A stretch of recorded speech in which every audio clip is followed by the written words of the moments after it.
ಮೂರನೇ ಸುತ್ತಿನ ಮತ ಎಣಿಕೆ ನಡೀತಾ ಇದೆ. ನಾನು 5 ಚುನಾವಣೆ ಮಾಡಿದ್ದೇನೆ. ಮೂರನೇ ಸುತ್ತಿನವರೆಗೆ ನಾನು ಭಾಳ ಹಿಂದಿರ್ತಿದ್ದೆ, ಸುಮಾರು 5-6 ಸಾವಿರ ಹಿಂದಿರ್ತಿತ್ತು. ಆದರೆ ಇವಾಗ 400, ಕೇವಲ 400 ಹಿಂದಿದೆ ನಮ್ಮ ಕಾಂಗ್ರೆಸ್ ಅಭ್ಯರ್ಥಿ. ಮುಂದಿನ ಸುತ್ತಿನಲ್ಲಿ ನಮ್ಮ ಅಭ್ಯರ್ಥಿ ಲೀಡ್ ಬರ್ತದೆ. ಗೆಲುವು ಪಕ್ಕ. ಯಾಕಂದ್ರೆ ಈ ಟ್ರೆಂಡ್ ನೋಡಿದ್ರೆ ಕಾಂಗ್ರೆಸ್ ಪರವಾಗಿ ಮತದಾರ ಆಶೀರ್ವಾದ ಮಾಡಿದ್ದಾರೆ ಅನ್ನುವಂಥದ್ದು ನನಗೆ ವಿಶ್ವಾಸ ಇದೆ. ಮುಂದಿನ ಸುತ್ತಿನಲ್ಲಿ ಕಾಂಗ್ರೆಸ್ ಮುನ್ನಡೆ ಸಾಧಿಸ್ತದೆ. ಅಲ್ಲ, ನಾನು ತ್ಯಾಗ ಮಾಡಿರ್ತಕ್ಕಂಥದ್ದು ಕಾಂಗ್ರೆಸ್ ಪಕ್ಷಕ್ಕಾಗಿ. ಮಾನ್ಯ ಮುಖ್ಯಮಂತ್ರಿಗಳು, ಉಪಮುಖ್ಯಮಂತ್ರಿಗಳು, ಬಿಜೆಡ್ ಜಮೀರ್ ಅಹಮದ್ ಅವರು, ನಸೀರ್ ಅಹಮದ್ ಸಾಹೇಬರು, ನಮ್ಮ ನಾಯಕರು ಎಲ್ಲ ಬಹಳ ಪಕ್ಷಕ್ಕಾಗಿ ನಾನು ತ್ಯಾಗ ಮಾಡಿದ್ದೇನೆ. ಮಾನ್ಯ ಮುಖ್ಯಮಂತ್ರಿಗಳಿಗಾಗಿ ತ್ಯಾಗ ಮಾಡಿದ್ದೇನೆ. ಧನ್ಯವಾದ.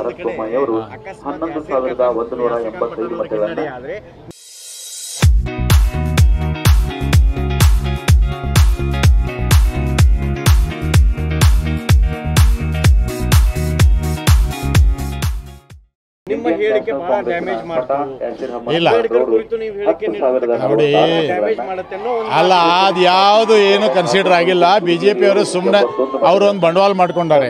ಅದು ಏನಿಲ್ಲ. ಬಿಜೆಪಿ ಅವ್ರಿಗೆ ಸುಖ ಸುಮ್ಮನೆ. ಈಗ ಒಗ್ಬೋಡಿ ಏನೈತೆ ಅದರಲ್ಲಿ?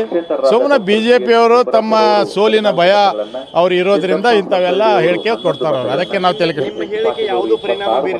ಯಾವುದು ಪರಿಣಾಮ ಬೀರೋದಿಲ್ಲ. ಮತದಾರರು ಮಾನ್ಯ ಮುಖ್ಯಮಂತ್ರಿಗಳ, ನಮ್ಮ ಕಾಂಗ್ರೆಸ್ಸಿನ ಪಂಚ್ ಯೋಜನೆ, ಸಾಮಾಜಿಕ ನ್ಯಾಯ, ಸನ್ಮಾನ್ಯ ಸಿದ್ದರಾಮಯ್ಯ ಸಾಹೇಬರ ಶೋಷಿತ ಜನಾಂಗದ ಬಗ್ಗೆ ಇರ್ತಕ್ಕಂಥ ಕಾಳಜಿ, ಅದೇ ನಮಗೆ ಶ್ರೀರಕ್ಷೆ.